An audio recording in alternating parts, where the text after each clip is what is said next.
welcome, everybody. We're going to be doing kind of a different stream this time around. It's going to be a one concerning Dungeons and Dragons, one of my favorite pastime hobbies. I'm going to turn the music down just a little bit. And I've been told that I've been asked to do this video a few times by some friends of mine, and this is going to be kind of going over some of the tips and tricks of things that I do for when I'm DMing online, because when I DM, it's usually through Roll20, and it's an online version of the game, and so there are a lot of things that you kind of have to... You can't just... Like, having tools for really helps. Like, you know, you can always play on a grid in real life and, you know, kind of draw in exactly what you need to do in each room, you know, as you're going through and on the fly. Online, it's a little harder to do because you can't just draw it out in front of you. So I thought I'd go over some of my favorite websites and things that I use on a regular basis when I DM. So we're going to start off with one of my the first ones, and I recommend to anybody who's going to be starting a game soon, or even if you already have one started, kind of have your players look at this is D&D Beyond. It's one of the most common and most popular tools for character creation, and it also supports some DM options as well. I will warn you that some of these options do have subscriptions and things like that to get to the full amount of the service, and I do pay for the D&D Beyond subscription, but once you do unlock it, you can share that with people who are in your games. So, you know, it's something, if you're looking at starting a game, you can maybe split the cost between you and some of your players, but it's not very much. It's like, I think, like $10 a month. But to give you an idea of some of the cool things you can do on D&D Beyond, it has you know, rules that are split up into classes, and this is quite interesting, I think. They even have Unearthed Arcana. That means upcoming classes and changes to the game that you can actually playtest, like Artificer right now, and then the Blood Hunter class from Critical Role. Now, these guys sponsor Critical Role and have since the beginning of Season 2, and a little bit towards the end of, I guess, not Season 2, Campaign 2, and a little bit towards the end of Campaign 1 as well. But another good thing, they'll split it up by the spell type, and then the spells are also split up by class type. So if you're really looking to, like, really quickly, like you're playing a game with a bunch of paladins, you can just pull up the paladin spell list, and then they're like, hey, I want to use Compelled Duel, and you're like, bam, you got it right here. And then so you can just read it up real quick and be like, oh, okay, perfect. So that creature needs to make a Wisdom saving throw. And you'll have the gist of it. So it's something you can have that's really nice and really quick. Just go to Game Rules and then click wherever you'd like to go, including the new Artificer, which, for those of you who don't know, it's super crazy fun class. Basically, think Tinkerer and like Mage smashed together. It's pretty awesome. I didn't say Wizard because it plays different from Wizard. I just used Mage because it didn't have an existing magical class associated with it. There's also sources that you can buy different access levels to, but it automatically comes with the Player's Handbook, Dungeon Master's Guide, Monster Manual, Basic Rules are kind of the source books that you get with your subscription. And you can also buy access to increased knowledge as far as if you're running a particular type of game. Like, I know I have a friend who's interested in running a Guildmaster's Guide to Ravnica game, so they have that right here. So you click it, and you can see that the price is discounted because I've already taken a look at some of these options that I wanted for my game. So I unlocked some races for one of my players who wanted to play a Minotaur in one of my games, and I looked at it. It was, I think it was $6 for all of the races, so I just decided to go just grab them all right now and get it done with. But you can also, if you're playing, you know, this one has the guild-specific things, like all of the backgrounds as far as, you know, which of the city's sections you want to be part of. It even has, like, the magical items that are specific to this particular adventure. So, and, you know, any monsters that are not necessarily, that are more unique to this setting, they have all of them. You can get their stats and everything and be able to look them up that way. Because it's the game rules. There's also, you can look at your monsters. So this basically I recommend, just because it is such a nice, quick, easy way to just click your way through, and it's highly optimized, so everything moves super quickly. So it's a great quick reference for when you're DMing, especially if you're looking for, like, particular rules or, like, you know, status effects and things like that. I just find it really quick and easy to jump to. You can also create and have your players create characters. Now, as you can see, I am addicted to creating characters, and so I create them all the time. But the good thing is, so you just click the create a character button, and you get 6 for free. So like your players shouldn't have any trouble being able to make the character that they want. You as a DM though have this beautiful button right here, the randomize button. So I'll take you through the standard real quick, and then explain why that is so awesome. So a standard character creation, and the beautiful thing is you can click show help text. So like if you're a first time DM and you're kind of creating some NPCs, or if you have a bunch of first time players and you don't know exactly how it works, you can go to the standard size. You can quickly randomize a name until you come up with that perfect name for this perfect character. If you do want to have the Critical Role Blood Hunter or any of the content that they have on this website, you can enable it here. Also the play test content you can enable here as well. You'll choose the advancement type. So for those who don't know, you can either choose to advance your character's levels by either a point in the story, or keeping track of XP of the things that they've killed, or like you can grant, plot XP or RP XP. It doesn't have to necessarily be tied to just battle. You can give XP for anything, and that's kind of up to you as you go through. Hit point value is going to be, you can choose either fixed or manual. So a lot of people like to do manual because you get to roll. So for your hit dice, so like say your hit dice is a D8, the 8-sided dice, wrong camera, right here. Every time you level up, you get to roll this, and every time you do, you get that many more health points to your HP pool, plus your Constitution modifier. I like to put it on manual because it's one of the few things you get to roll when leveling up, and see, I rolled a 4. I would have gotten 4 plus whatever the con modifier is. So I like to put manual, otherwise it'll just auto-roll for you, which isn't a bad system, especially if you're making a higher level character, or not just starting out at level 1. But I like to put manual for just going in. You gotta let them know whether they're going to be using encumbrance or not. So in D&D, there's actually a system where you can become over-encumbered. You can only carry a certain amount of weight, and so this will help them automatically calculate whether they're at their encumbrance level, whether they can carry as much as they can carry, or if they can still continue. Most DMs, myself included, do ignore coin weight, because trying to keep track of how many coins and the gold and everything like that can be fun if you're running a hyper-realistic game, but for the most part, for most standard settings, I'd say it just kind of gets in the way of some of the fun of the game. And then, so you can choose where to put your modifiers and things like that, but that's just the layout of the page itself. So finally, you can choose whether to make the character public, so anybody can view it, so you can send people a link to view your character, or private, so no one can see and know what you're up to. DMs, the private option is pretty useful, but if you're kind of like you're having your players build, make sure they have the public option, so that way you can see the character, because you should know kind of what your people are running. Now we here have our races. Now you'll see I have a few more options unlocked than a lot of people because of the options that I've unlocked. But say you're looking through this and you're like, oh, okay, we're just gonna make a very basic character. We'll do I don't know if it's so hard to choose. There's so many great options, but we'll kind of stick to just basic. We'll do a human paladin, and so we'll choose human, and it'll show you he gets +1 to all ability scores and an extra language. So that language, you can choose really so many different languages here, and your players are going to want to know what extra languages to check. So make sure you have that kind of in your mind before you get the ball rolling. So say like, oh, you're going to be starting in a city that commonly trades and deals with elves. So they'll know Elvish is a great extra language for them to pick up. Now, to choose a class, we said we're going to do a paladin, so we'll just grab it, but you'll see you'll have your choice of any of the classes here to get started. The paladin, he's a paladin. What's a paladin? No, that's an old reference. All right, and then so with the paladin, starting at level 1, he'll get to choose his 2 proficiencies: athletics, insight, intimidation, medicine, persuasion, and religion. And so they'll be able to choose from this list. A lot of people choose persuasion because it's one of the big RP elements, and with a paladin, probably not going to be doing a lot of like lying or anything like that, but since you will have high charisma, persuasion and your face traits aren't bad ones to take here. But a lot of people will of course take religion because your character is going to be fairly religious. And then you get the description of like things that you have access to, like your divine sense.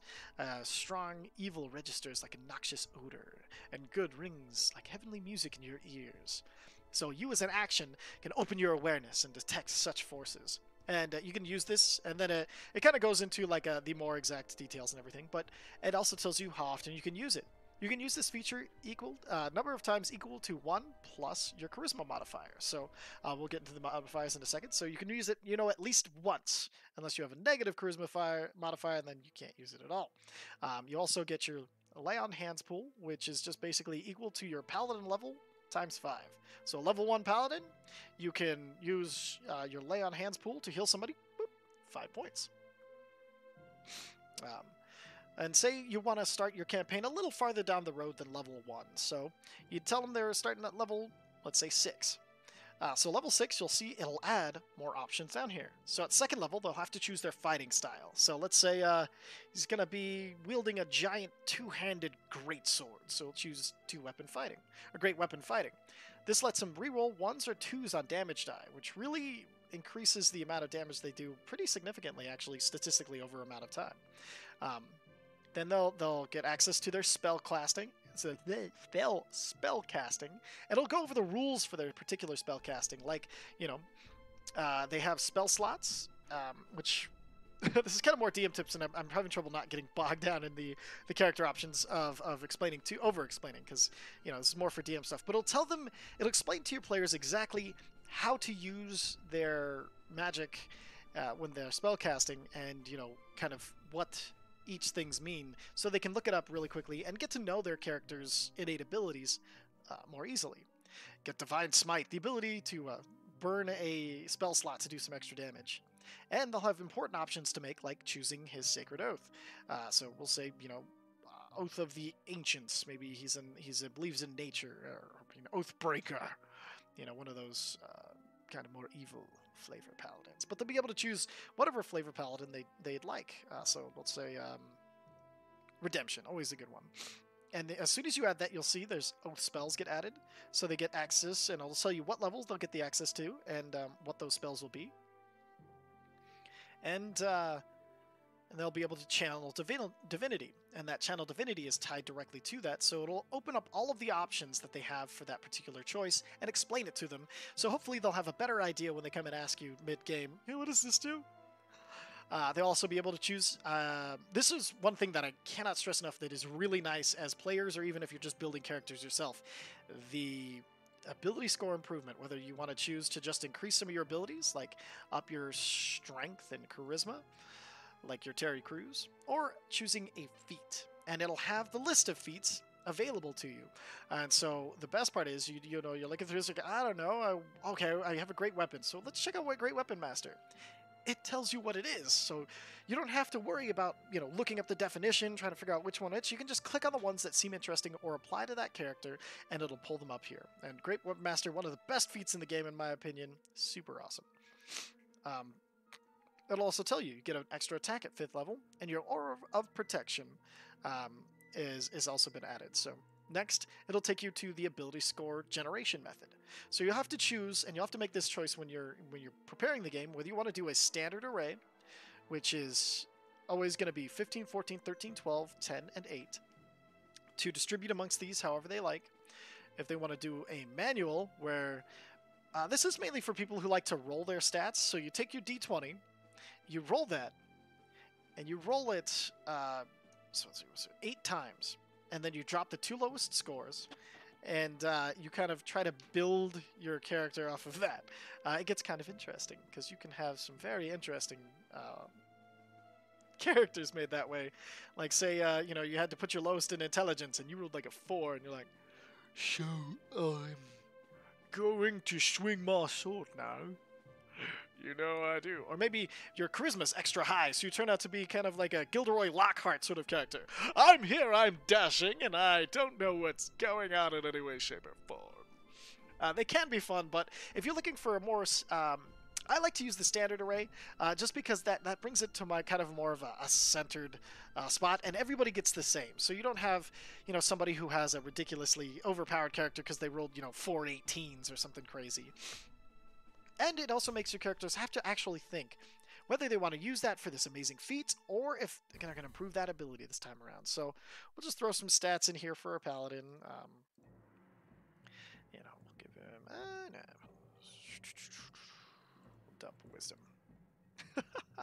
Why not? And then you can, interesting, they have a bunch of preset portraits if you want to use them, but if you don't, we'll go into some options a little later. Let's see, this looks like a paladin looking feller. There we go, kind of this Liam Neeson from the side looking guy. We'll go ahead and use him. There's our Cromgon. Now they can go into the option to create their background, and so many great backgrounds. And you can of course unlock more, but these are all the ones that it comes with. And so let's say he's kind of maybe he's a these are also much fun. But looking at him, he looks kind of like he's been around a little bit. Let's say he's a folk hero, like people tell stories about him. And it'll give you the options and tell you kind of what it is. You come from a social, humble rank, and you're destined for so much more. Already the people of your home village regard you as their champion. So you get skill proficiencies in animal handling and survival, and then you can choose. This one is an artisan's tool. So let's say you're looking at him, you're like, oh, he looks kind of like maybe he's a painter. We'll give him some painter's supplies. He also has proficiencies in land vehicles. Now, you might not think, if you want to choose not for flavor, of course, you can go for the ones that will get you the best skill proficiencies for what you're building, and that's not necessarily a bad thing. It's just there's all of these options here. You can get the smaller things, so like maybe getting people to shield you from the law because you're, kind of people know who you are. And you can also even add your characteristic traits. I like that they add these here because you can roll your d8 and randomly generate some for your person. So we'll roll a 6. Thinking is for others people. I prefer action. And then you can do an ideal. Roll in a d6. Oh, that was my d6. So a 4. Might. Even if I become strong, I could take what I want. What I deserve. But that's an evil one, and he's a paladin, so he kind of has to be more good alliance. So we're going to go ahead and re-roll that. 5. Sincerity. There's no good in pretending to be something that I'm not. It's a great thing for a paladin to have, even if it's only a neutral option. Now you can choose some bonds for him. So we'll roll that again. Got a 6. I wished my childhood sweetheart had come with me to pursue my destiny. These are great things for thinking about when RPing, so I always recommend, if you don't have a particularly strong character in mind, or if you're just your first time playing, at least take a look at them and choose from them if you don't want to necessarily roll, but they help create strong backstories and just give you a better idea of character and just point you in a right direction. And you don't have to go with them, but it's kind of nice to have a direction. So flaws, got another 6. He has trouble trusting in his allies. So now we've got our paladin rolled up with these suggested characteristics. And we'll choose his alignment. He's going to be, let's do a neutral good because he doesn't trust people and he's kind of older. He's maybe fallen away from that path of, he doesn't trust people, been betrayed too many times, he has regrets with the sweetheart. So we'll put him at neutral good. We'll choose a god for him. Let's do Ayun maybe. And his lifestyle, which basically determines your starting gold and everything. So we'll say he's made his way up from poor and modest to modest. He keeps him out of the slums. It's the older part of town, and then you can add like what he looks like. Gray hair.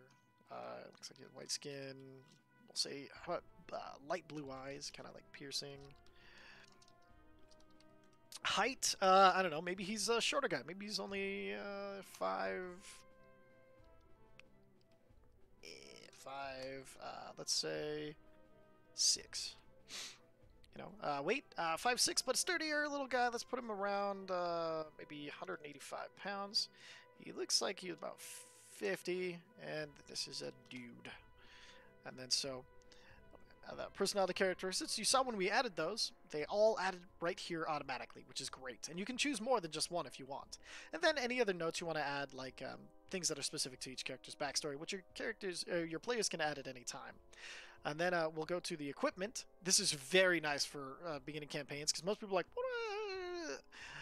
what do I start with? And they forget to write it down, or they're like, oh, I forgot to add it. It takes it right to them. So they can just choose to add the equipment, or you can have them add the gold and buy out their options. I always recommend equipment just because when starting in the game, there's a lot of variables and things, and you can always change it up a little bit per person. when you talk to him individually. So he'll probably want martial weapon and sorry, he wants melee weapon. Oh man, I can't get him a. All right, that's okay. Martial weapon and a shield. So we'll get him that great sword we were talking about. 5 javelins for throwing at people. He'll have. He's more of an old explorer, so we'll give him that instead of a priest pack. And then he's already got. He's got proficiency with the painter's supplies, so we better add those so he can, paint. Maybe he enjoys painting people he meets. All these things can come together and help your players not only with the math and the rules and everything, but help them shape their character and kind of get a great idea of what's going on. So chainmail and a holy symbol. Maybe he carries around an amulet, that he considers part of his stuff. So before you hit next, like I always do, make sure you hit add starting equipment. And then all of it will appear in their inventory. They can now equip their chainmail, the greatsword, have the javelins ready to throw, and their shield. So they'll be ready to go. Then, last but not least, you click View Character Sheet. And this gives them this beautiful layout for their brand new character. And one thing first I do is always change this to whatever class they are, to get the flavor in your brain when you're looking at it. So now they see that they have +3 on saves, and they can click that, and it'll tell them that it's from the Aura of Protection. They can click that, and it'll explain it.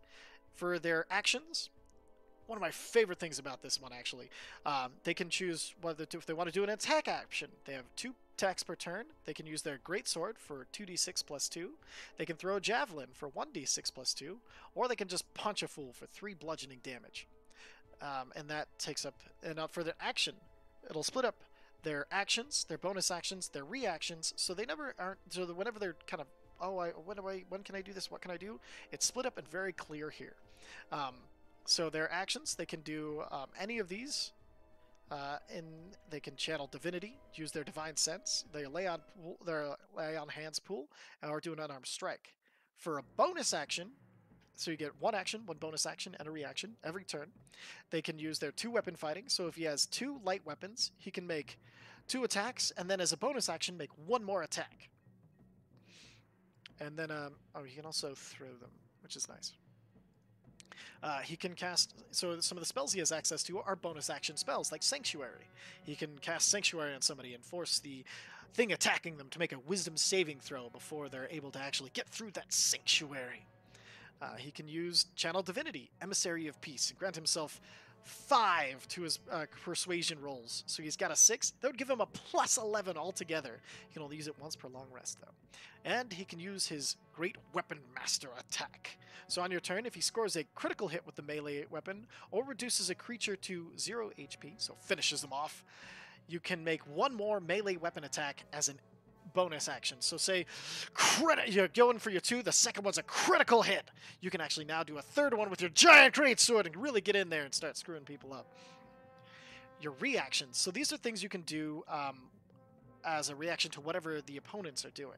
An opportunity attack. So if somebody is in your within 5 feet of you or within your reach, however far you can hit with your weapon, if they move out of that and are trying to get away or trying to go to somewhere else, you get what's called an opportunity attack. It's another melee attack with your weapon. So again, you're up to now 4 strikes with your greatsword.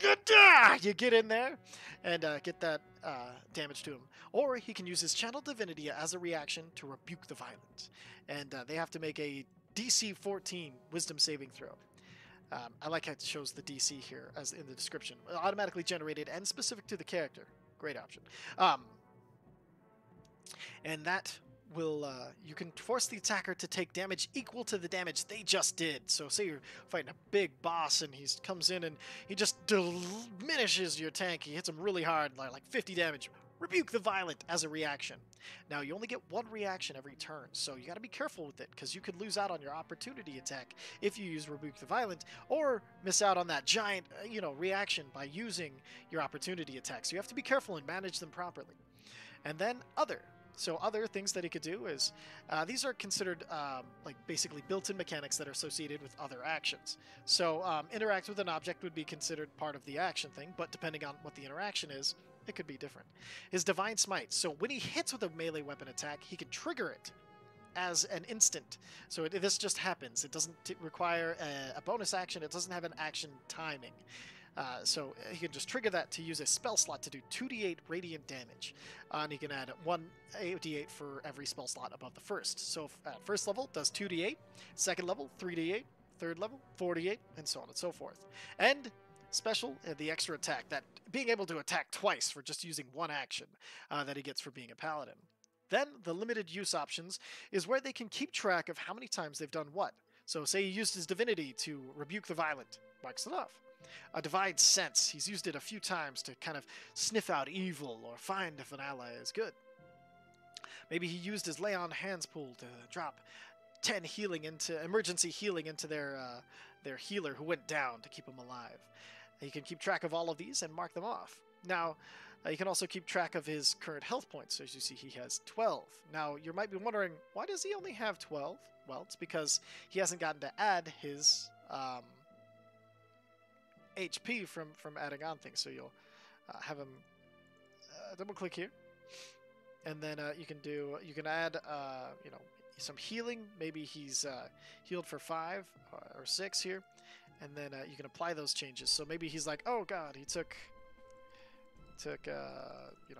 7 damage, and then you apply these, and now he has 7 HP. And now things are getting rough for him, but they finish off the boss, and now it's time to go for a rest.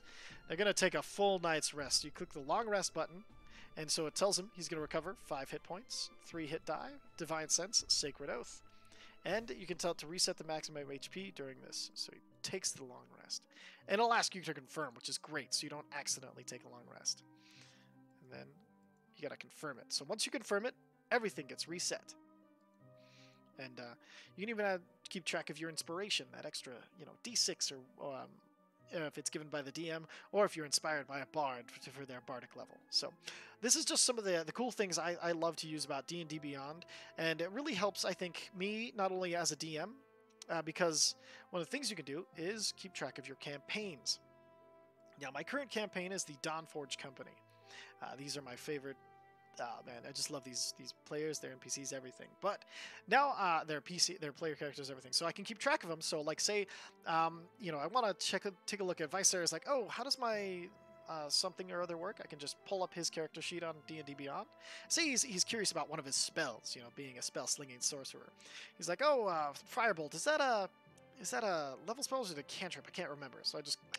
Oh, that's a cantrip that does 2d10 damage, and then when you reach, because you reached 5th level, so don't forget to add that second d8, and so he'll know to increase his damage. And sometimes when you're leveling and translating this to whatever online tabletop you're using, this can be a great way for them to keep track of it, and a great way for you to keep track of them. So I'm going to go back a page, and it also helps you. I guess we'll just keep using Viserys as a good example.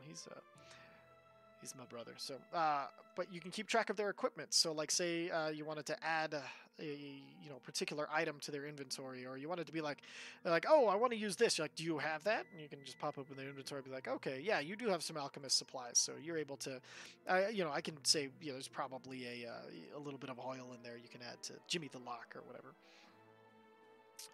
And then. It's just super useful for keeping quick and easy track of things, and that's why D&D Beyond is one of the websites I really suggest getting into if you're going to be DMing online. Next thing I'm going to be going over is my virtual tabletop that I use. You'll notice there's a camera of me also in the corner. I like this because I can really get expressive and tell my story, and really get to show my players exactly, kind of how NPCs are feeling about them. They're grumpy with them. They're just so infatuated with them. But you don't have to, of course. But the things that I love about this tabletop for the Roll20 is that, man, I should have opened a different one. I'm going to spoiler the crap out of all of my players. So I'm going to go and open up a different game here, actually. So Roll20, so we'll go with the, here we go. So Roll20 is fantastic in the fact that you can you can just import maps and everything from either free maps that you found online. I highly suggest the subreddit, I think it's called RPG Maps, or D&D Maps is also a good one. There's people who will have free ones available, or just ones that they found that were great for their campaign. You can also buy map assets and put them into your games. So to start off, one of the best things about Roll20 is it separates all of your maps by pages. So as you see here, these pages are what the characters are going to see. So your players are kept track of with this tab. So we want to start them at the very beginning of our story. Now, what I did this time instead of choosing a map was choosing a picture to kind of set the mood of the feeling of, you know, how I wanted this person to feel when they, with the first thing they saw. So I kind of chose this and added this as the background. Now, one thing I will say, don't forget to add, you'll have to add the tokens. I must be on the map background. Okay, so you'll want to add the tokens of the players and put them on the token level so that way your players are able to see, because if not, you'll be looking at this fancy page all by yourself because your players see everything through their tokens. So you got to make sure to have copies of their tokens on every single page that you make. But to give you an idea of how easy it is, so you'll create a new page. You'll go to that page, and you'll see you just have this blank grid here. Now, say you have an amazing piece of art that you want to use for your map.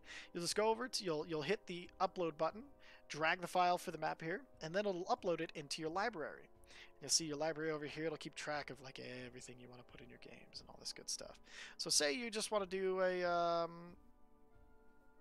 tavern here. So we'll just grab this and then you'll drag and drop it, and you'll notice this time it has I've actually done it incorrectly.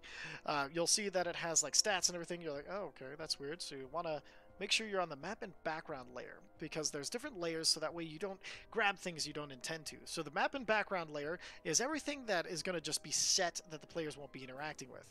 Object and tokens is where you put the players' tokens and you put like all this all of the things that they might be moving around, like say if there's like some switches or some objects that they have to move in order to get certain places. There's the GM info layer, which is fantastic. So you can put an enemy on the map, drop them to that layer, and only you can see them. You can use your dynamic lighting, which we'll go over in a second here, because dynamic lighting can get a little complicated. But say now we want to bring our bar into here. So yeah, you'll notice it stays kind of small for now, and you want to figure out how big do you want this bar. You know, is this look like a good size? Maybe just a little bit bigger. Okay, there, that looks like a good size. You know, players kind of fit in over chairs. You know, you don't have to be too exact sides with it if you don't want to be. Next, you'll have and so you notice that it has some white spaces around the edge. If you really want to get rid of those, you can hold Alt, and then if you move something, it'll stay exactly where you drug it, which can be very useful, let me tell you. So hold Alt, you have your everything kind of lined up where you'd want it, and then you need to start populating with either tokens or NPCs. Now, you can go to your monsters list, and then you can grab a, you know, if you're looking to make like an encounter here, say. It'll take 7 years to load because, of course, you're trying to do it. No, and then say you want an Aarakocra, like a bird person kind of hiding in the corner of the bar. Maybe he's spying on them, and he's, you know, getting ready to make his escape out the window. So he'll be sitting over here, kind of in one of these booths near the window. And but you don't want the players to necessarily know he's an Aarakocra there. So that's when you put him on the GM level. And the GM level, they added this really nicely, is they have an opacity layer. So you can make him, you can make it so you always know that he's there, or if you just want to be reminded that players can't see him, I like to turn down the opacity just a little bit. And so I've done it again. So you see I accidentally put him in the map and background layer. So, or no, I put him in the GM layer, but so he's hiding there in the back. You'll see he has 13 hit points and then 12 armor class. Some of the pre-statted tokens are really nice. So we'll go back to objects and tokens for our layer, and then say you want to add some people. So I'll just kind of use some of the characters that I have pre-made. But to add a character, you just click the add button. You can either choose a character, a handout, or a folder. So this time we're going to make a character. And so we're going to use Anulu. And so we'll go ahead and just save the changes. So we have his character sheet here. Now, it'll ask you, do you want to use the Character Mancer? There, kind of create a character, create an NPC, or just edit directly what's on here. So we're going to be creating an NPC. We'll just do a bartender over here. And so, you know, NPC options, this is Anul. He is a bartender. And then, you know, he's probably got an AC of just probably 8. You know, he's getting a little bigger, doesn't get the full, you know, bonus or whatever. You know, depending on how many hit points he has, he's just a villager, probably like 10. You know, and you can... But if you don't feel like filling out every individual thing, what you can do is search for maybe like commoner. There we go. And then you just click and drag it, and then drop it, and it'll grab you all of the stats for a commoner. And 4 hit points. To live the life of a commoner in a D&D game is just not one of... And then now that you have these character sheets, you can actually roll for them. So like say a fight breaks out and he's going to run in and try to club somebody to prevent this, you know, you can click that and it'll do the attack for you. It'll roll the attack. So you see he rolled a 12 to hit or a 16 to hit. Pretty good for a commoner. Then to see the damage, you click the weapon name, so this club, and he did 3 bludgeoning damage, and you can hover over it to get the breakdown. It's just 1d4. It's one angry bartender. But now you need kind of... so on his character sheet, you'll notice that he doesn't have a token because you created him out of nothing. So what you can do is you pull over here and grab a token that you may have recently added, like... oh, sorry, I just realized that... Okay, I don't want to look at too much of this, so we'll just use this old guy for now. You'll drop the token on the map, and then I'll go over how to create tokens in a second here. And then you click Use Selected Token, and then save those changes. Now, you have Onul Wulu. So now you'll see him. He's right here. You can drag and drop him, and his token will drop wherever he's at. However, you notice his token stats are completely empty. That's okay. Click on that. We'll go to the settings. This token represents Onul Wulu. And you get to decide which bar represents what. So I want the green bar to be HP. I like the second bar to be AC. And then the third bar, you can make it whatever you want. Sometimes I like to keep track of like the speed of my characters and everything. So you'll notice this is saying blank and having blanks here. If you're using it, this would be if you were statting a normal person. If you want to use an NPC, you have to use NPC HP, which will go down all the way here. And then the NPC AC.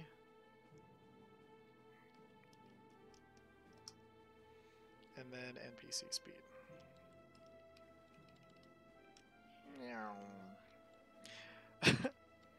You know, that way you kind of have an idea of, you know, how fast he can run and stuff at just a moment's notice. You'll save those changes, and you'll notice, bam! Now you know he runs 30 feet, he has 18 hit points, and an AC of 10. You know, so, all right. So then you'll have him pre-statted out, and now you can copy him and paste him to any of your other maps that you have going. So you put him behind the bar, and then you grab, you know, you'll have some players, you know, so they walk in the bar, you know, maybe you get. So as they walk in the bar, you'll have their tokens sitting ready to go.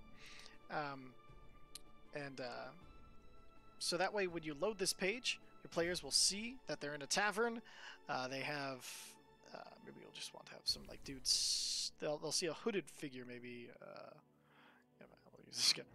A hooded figure sitting up. So you see like, since I put it on the token level, this is what they'll see, but that's who it'll be. So, you know, maybe put a hooded token over it. They'll see, you know, a hooded guy sitting in the corners, quietly drinking his beer, whilst the bartender is sitting behind the bar. The bar is cold and empty, the hearth going out.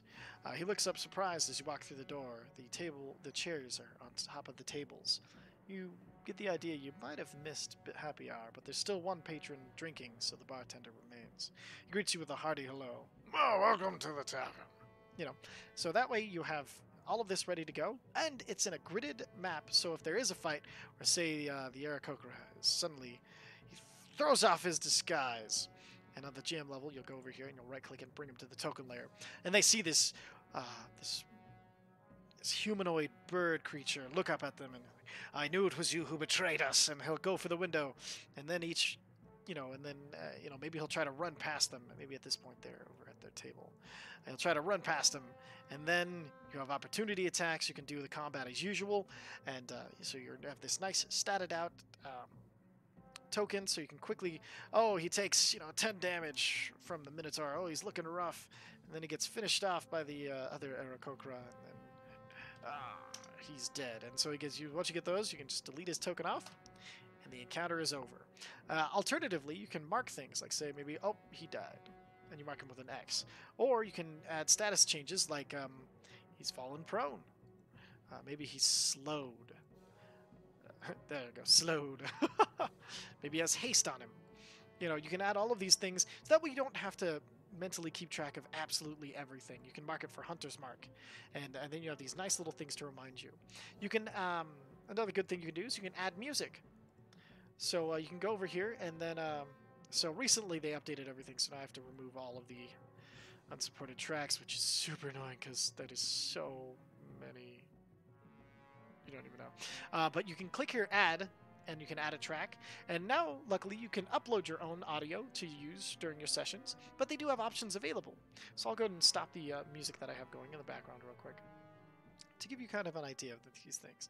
So say you're looking for, oh, demon combat, perfect. You're like, okay, so let's see what that sounds like.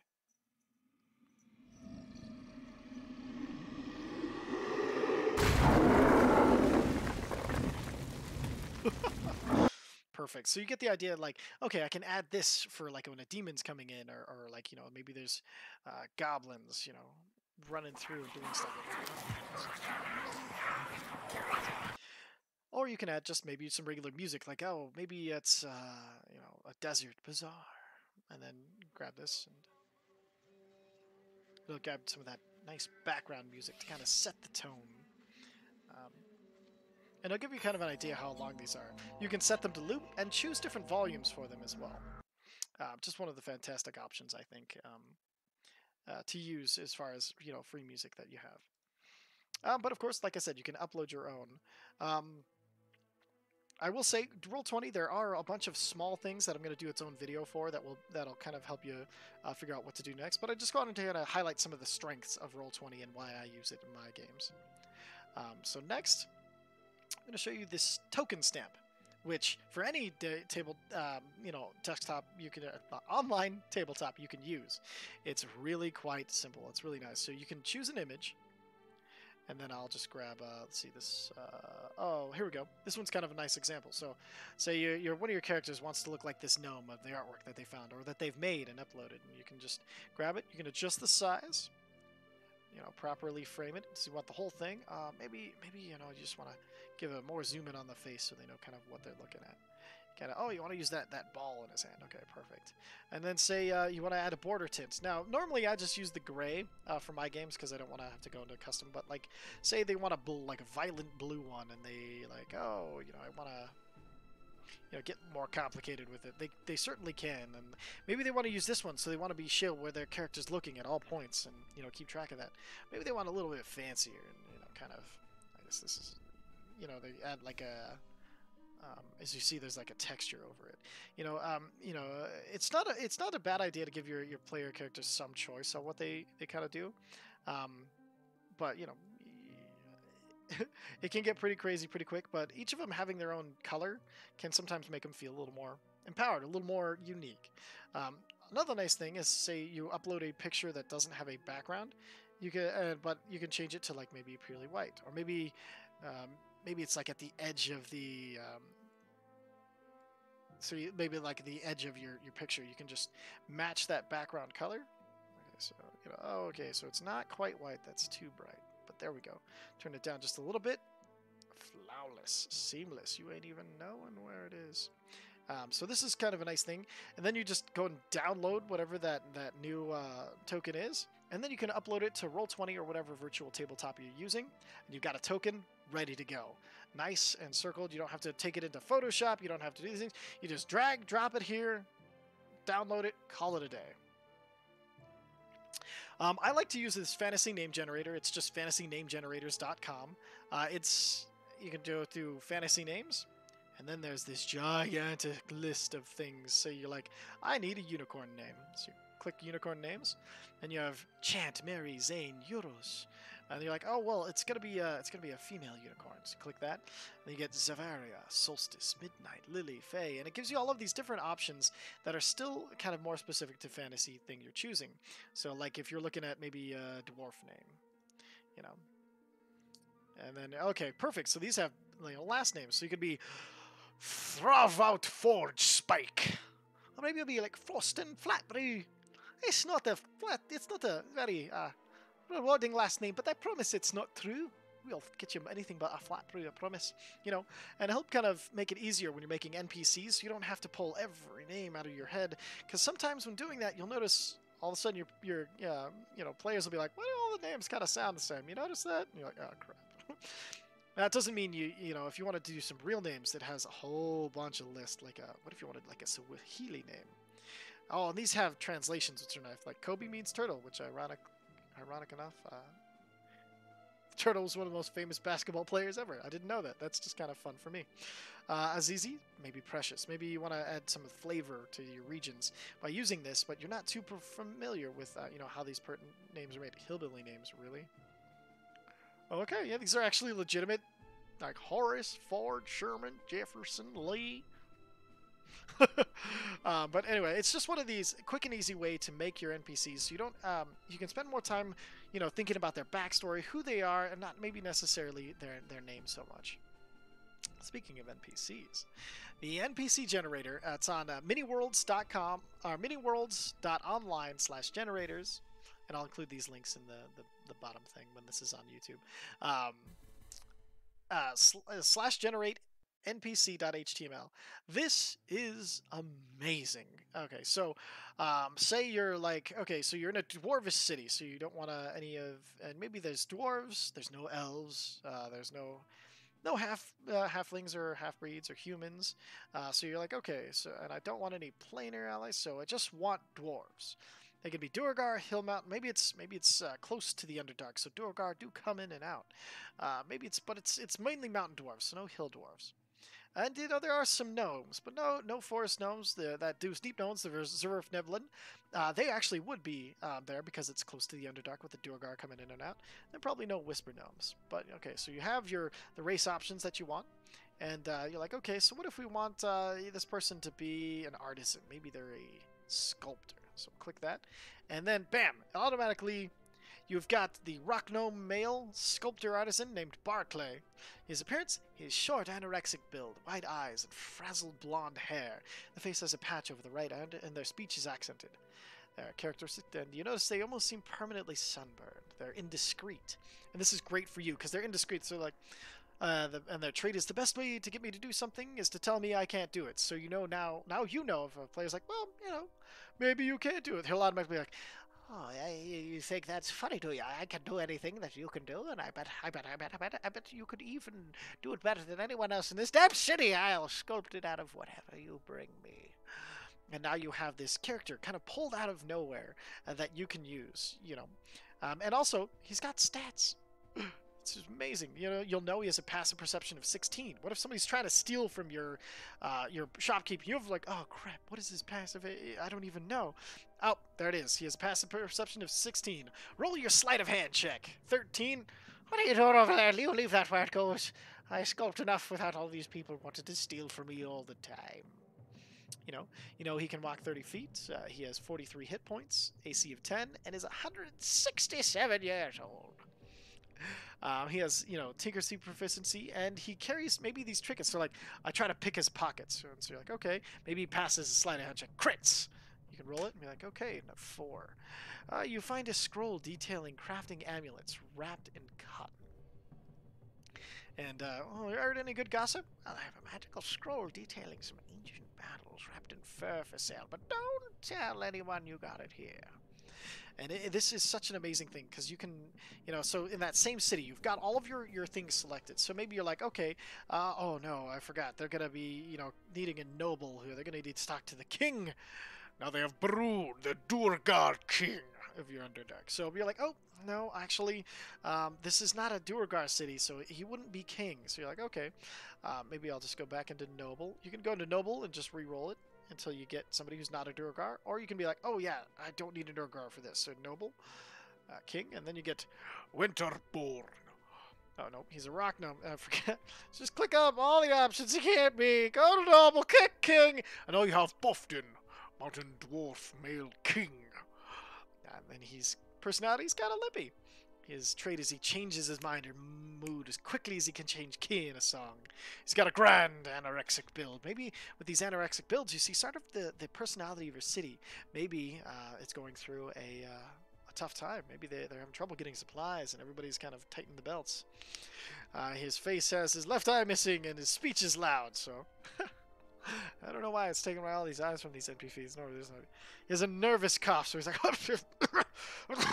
don't know about that. His ideal, he's independent, kind of chaotic. When people follow orders, orders are for other people. I'm the king here. You know, his speed is... He's got all of his traits. And he's got some trinkets that he carries. Maybe he has... And these trinkets can help you actually develop the NPC. Like, maybe he has 2 eggs, because even though there's a bit of starvation on, he's still got a little extra for him to remind himself that he's king. Maybe he carries an ear trumpet. I'm sorry, you'll have to speak directly into the trumpet. I can't hear you, boy. You know, things like that. Gossip. I've heard there was a peasant woman seen with a saddled horse down near the barracks. You know, and nearby there was a plainer gate. I don't know where she comes from, and they don't like her in my city. Go deal with her, you know. And this is just a fantastic little tool that you can get quick and easy NPCs that are statted out, and some quick descriptions for that time you forgot to write it down, or they're like, hey, I want to go talk to, you know, the guard. Oh, crap, I made so many guards. Just pull up a guard real quick. All right, this is Gomri. He's got this big athletic build, red eyes and big red eyes. His hair is kind of bald, and the face has no eyebrows, and his speech is accented. He's kind of a disloyal guard. He wants to tell you all about being a guard.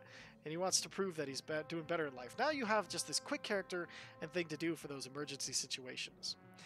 Next thing I'd like to talk about is the Kobold Fight Club.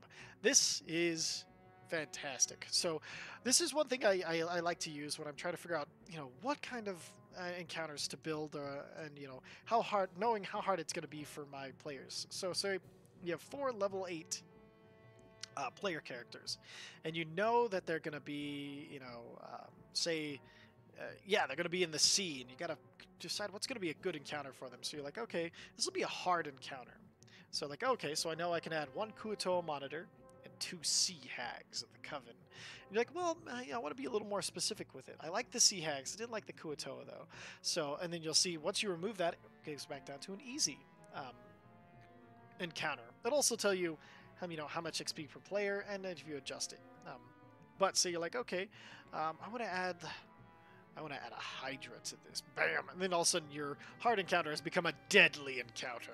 So like, oh, well, maybe if I remove a Sea Hag, okay, now it's back down to a hard encounter. Okay, now, so for this random encounter, I've got a Sea Hag of the Coven riding a Hydra out to confront them, and then you can help, get an idea of what makes this adventure kind of, why have this encounter?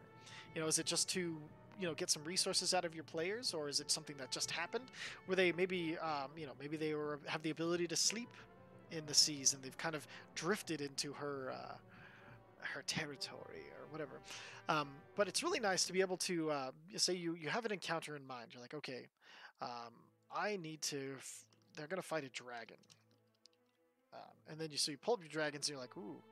You can start on page 1. So you can start with the tiniest little pseudo dragon, and you're like, okay, 1 is no challenge. But what if I added 50 of them? Oh! You don't ever want to do that because you have to keep track of them. But you can basically see how many it would be to become a challenge. So you're gonna kind of go up. You're like, oh, okay, so let's see, dragons. Okay, let's say it's a young white dragon, and he's kind of hanging out. Oh, just remove those. Oh, I found a way to glitch it. So we're just going to do this to reset it and then kind of remove everything. So we'll add a young white dragon. Okay, that's actually be way too easy. So maybe these, it's a den of young white dragon. Maybe there's 3 of them.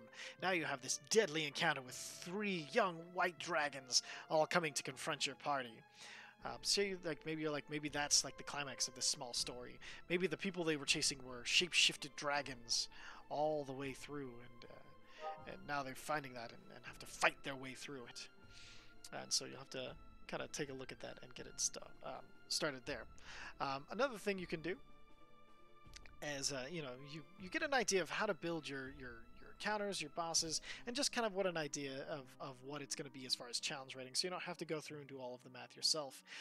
One thing I would say, it does tend to underestimate players, especially if your players have magical items and things like that. So deadly doesn't always mean deadly, but I would say the challenge rating of a single monster is usually pretty accurate. Like an adult brass dragon would be quite the encounter for them. So the color coordinated things can give you a good idea, but I wouldn't say, don't be careful not to take it as gospel. Would be the thing I would warn you against. Sounds like somebody is typing something in one of my windows, but I can't see what it is. Oh, that's okay. One last thing I was going to talk about is Sirenscape. Sirenscape's a great, as kind of the music you're hearing right now in the background.